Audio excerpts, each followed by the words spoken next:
In every city, there's people who love cars and there's people who shape the culture. This is Rashad, a familiar face in Baltimore's car community, someone who didn't just show up but showed out consistently. From old school classics that tell stories, to American muscle built to be heard before it's even seen, to JDM machines dialed in with precision, this culture isn't just one sound, one style, or one lane, it's expression. And the center of it all, where taste meets craftsmanship, stands Rim Source. This isn't just a rim shop, this is where vision turns into a stance, where details matter, where every step up says something before the engine even starts. From timeless BBSs, the kind that you recognize straight out of Paid in Full, to modern Forgiatos, builds made to flex without even saying a word. This is history, future side by side. But every journey starts somewhere. For Rashad, it started here, a Hyundai XL hatchback. No flash, no shortcuts, just the beginning. Fast forward, the elevation's undeniable. An old school box Benz customized with respect for the era. Early 2000 luxury, clean and confident and intentional. And now, the S63, all custom, all presence, no explanation needed. This isn't just about rims or even about cars. It's about growth and taste and building something that lasts. I'm Baltimore Steve, and this is 106 in Cars.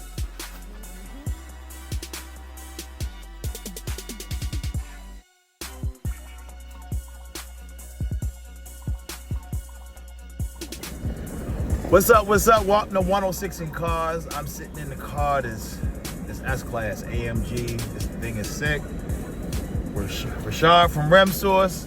For those people who don't know who Rashad is, let the people know who you are. I'm Rashad.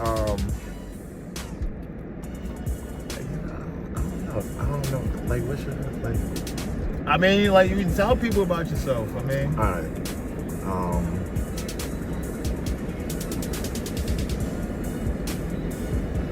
Shit, I don't know. All right. I'm Rashad. All right, so let me. I'm Rashad. Go ahead. All right, so what is Rim Source in Baltimore is known for in the city?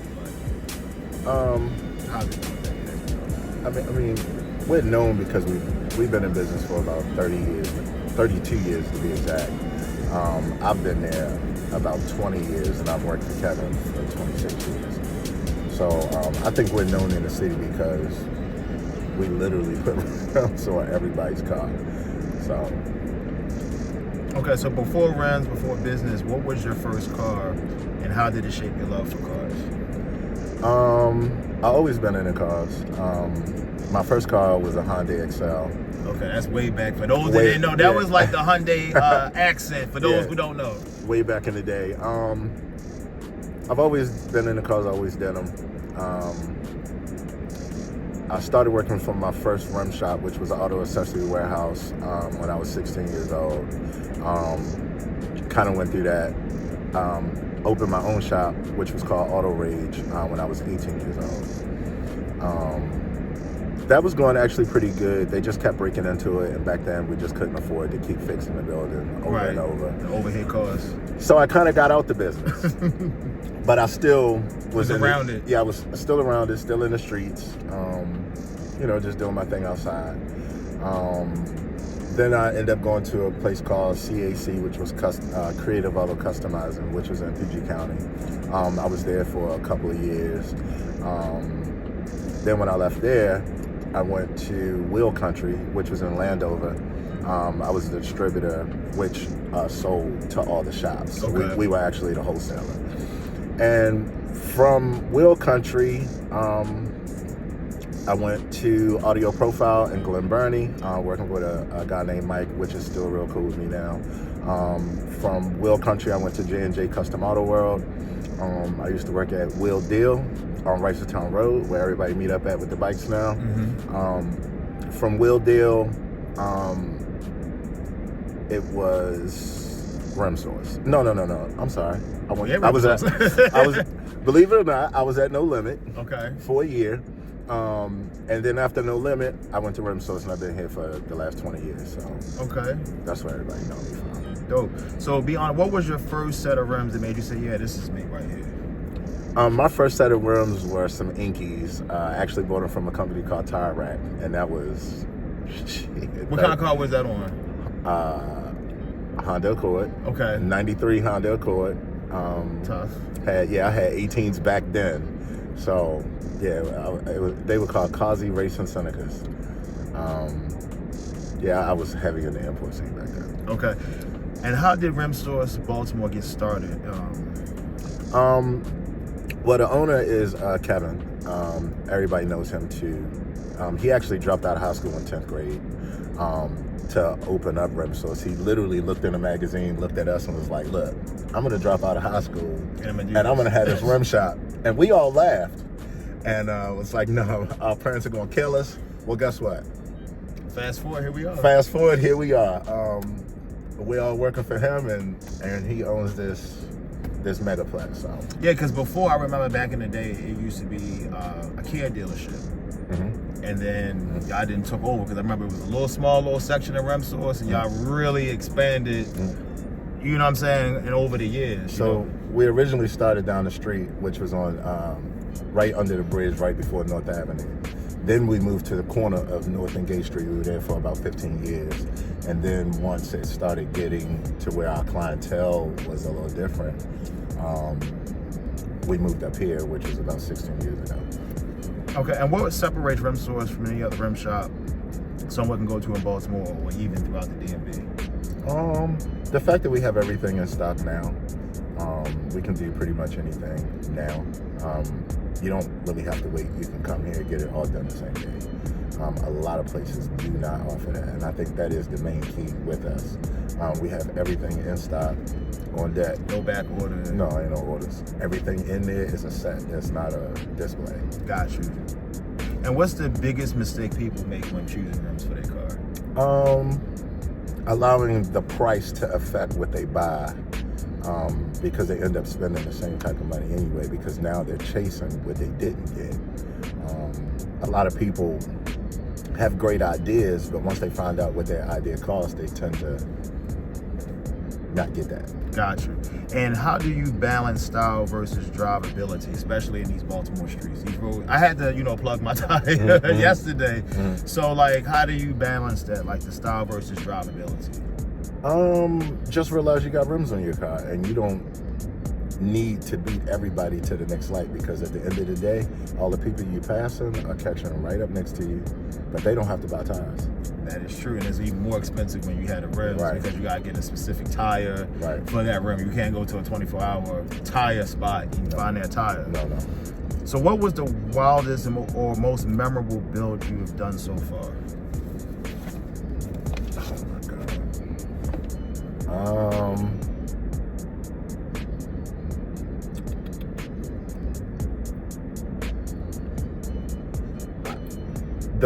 Probably the biggest would be, we did Michael Orr's Chevelle. That was probably the biggest job that we did since I've been here. But I don't know, we do a lot of nice cars, so it's kind of hard for me to pick. What would you say would be your favorite? My favorite,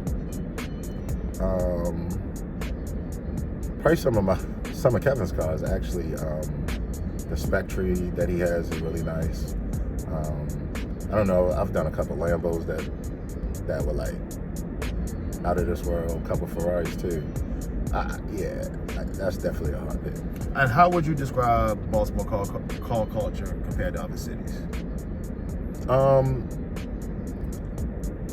think the car culture is good in some aspects, and in some aspects, it has its flaws. Okay, you leave it at that. Yeah, but so I am kind of the social media guy for all the car clubs, all the car shows. I do recaps for all the car shows in the DMV, Virginia area, so I do kind of get an insight on what's going on. And for the most part, the car community is pretty good. Do you think it's segregated, like by age sometimes, or by certain types of cars? Yes. It's definitely segregated. This is definitely a topic that I kind of want to get into, but okay. I don't know if we got enough time for that. But it's definitely segregated. But I will tell you this, that I am trying my best to break the gap. And so far, I've been doing a pretty good job. And I can't just say me. Everybody around me that's in the car scene, I think they do a pretty good job too. All the leaders, all the people that's in it, all the car clubs, all the CEOs, all the founders, I think they do a great job. And what cars do you see the most coming through your shop? And what do you think that says about the city, though? I think we see Mercedes come through here more. Yes, all Mercedes have been on 106 in cars. And right. I haven't cherry picked, like I just want to interview Mercedes-Benz owners. They just so happen to be the luck of the draw. Yeah, I think we do more Mercedes than anything else. Yeah, definitely, 100%. Have you seen the car scene evolve over the years? If so, how? Since you've been embodying into the culture. Yeah, it's evolved. Times have definitely changed. I think it's got a lot better. I think there's a lot more cars out there. Mm-hmm. A lot more variety of cars too. But yeah, it's definitely evolved for the better side. Okay. Do you think like EVs would have like a car club culture, or you think that's like a whole separate entity? EVs already have a car culture. They already have their own thing. And some of them may even mixed in. So okay. They definitely a part of the car community. A lot of people don't like it, but they're definitely part of the car community. So what role does customization play in the identity for the car owners here? It depends on the person, but the average person that's doing it for the car, hopefully they're doing it for themselves and not necessarily the people around them. But a lot of times we're bringing our dreams to life. And when you can do that, you have a different feeling. Mm-hmm. So yeah, definitely. Especially if you're a car enthusiast, like when you was a little kid. Yeah. Like, that's my car. And when you get older, you finally was able to get that car. Mm-hmm. All right, so we're going to switch gears and talk about entrepreneurship. Okay. What were some of the early challenges you faced running a business in Baltimore? I've never ran a business in Baltimore. Okay. But I've witnessed a lot of challenges.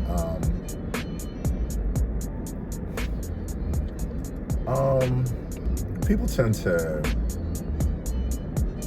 come up with their own stories about you. People tend to come up with their own stories about the business. People tend to not support you because they think that they're feed. Because I don't know, maybe it's that people sometimes look at us as competition. When really, there's enough for everybody to get. It's enough for everybody to get. And we're not really competition because I do it, so there's not really a level of competition. I'm happy for everybody. If somebody's happy that their car's hard and I like it, I'm just happy that they're happy. That's what I do. I come to work every day. The hardest people come in here and they leave with a smile. Mm-hmm. That makes me feel good within it. So, because you can't please everybody, right?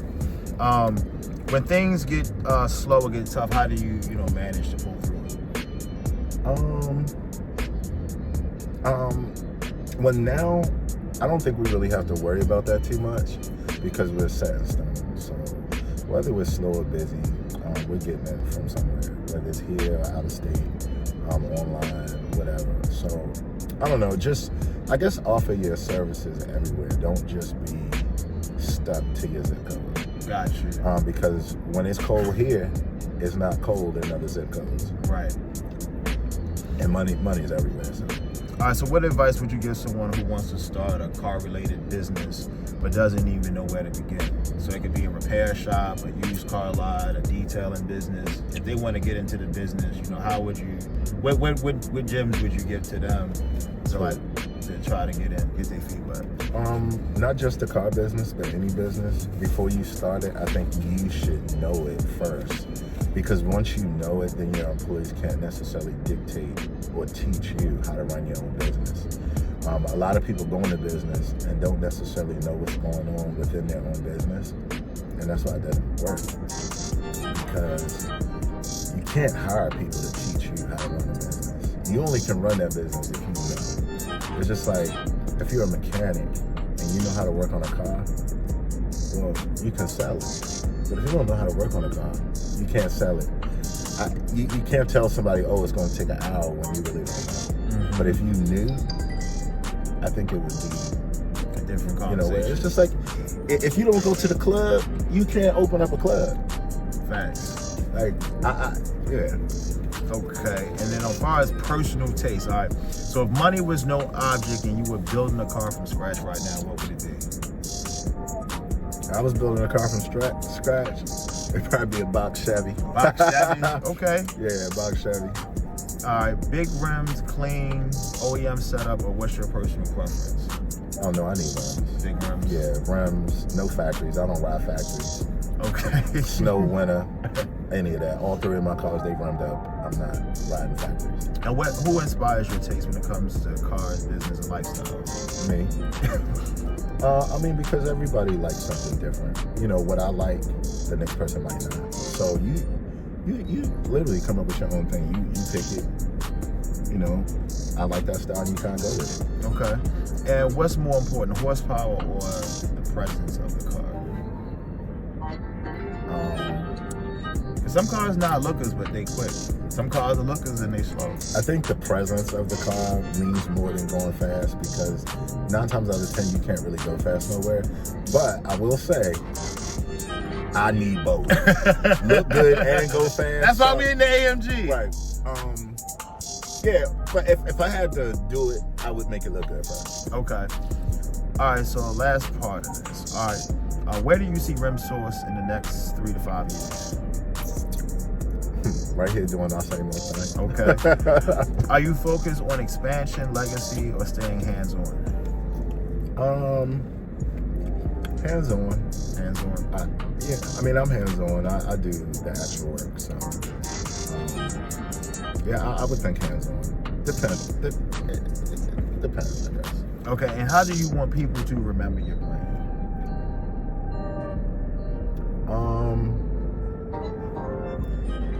My brand, just remember me for me. like I, you know, what everybody sees now is what they get. It normally doesn't change up unless there's an issue. But I don't know. That's a good one. I don't know. Yeah, like, remember me for me. Shit. Right. All right. And like you were saying earlier, when someone leaves your shop, how you want them to feel? Good. Feel good. Most of them do. Okay. And in closing, all right, so we already know your dream car is a box Chevy, but what's your ultimate dream car? You know, no limits, no budget. I don't know. I have so many. Like, I don't know. How about this? A dream car, I don't know, because I don't know. But I can tell you cars that I'm gonna be working on getting. Okay. My next car will probably be a Flying Squirrel or a Wraith. So I guess those can be my dream cars right now. But Not a G-Wagon? no. No, I could get that now. Okay. I mean, I guess it ain't a dream until, you know. Everybody's dream car is different. Yeah. Some people's dream car might be a Honda Accord. And it is. It is. You know, working in the business, I see so much. You know, some of the cars that were my dream cars, after I saw them, they kind of wasn't my dream car. Got you. So, I mean, I ain't gonna lie to you, some of these little small cars got so much nice stuff in it now, it almost makes you think like, well, should I spend $300,000 for that car? Don't even got Bluetooth, where this one does. So. And what advice would you give to young people in Baltimore that don't really see a clear path? Number one, everybody needs to believe in themselves. No one believes in themselves no more because everybody thinks they can't, but you can. Only thing I do is just keep trying, keep moving, stop procrastinating, just make it. The money is there. The money's somewhere. It's just you're skipping by it, thinking that you can't do it. And that's facts. A lot of people think they just can't do it. And really, they can. Because believe it or not, man, I just put tires on all day. Real talk. I be selling cars. Yeah, real talk. And where can people find you in Rim Source Baltimore? They can find me. They can find Rim Source at Instagram, Rim Source Motorsports, and mine is Iconic Rashad. And here at the store, 'cause this is where I'm at most of the time. All right, so there you have it.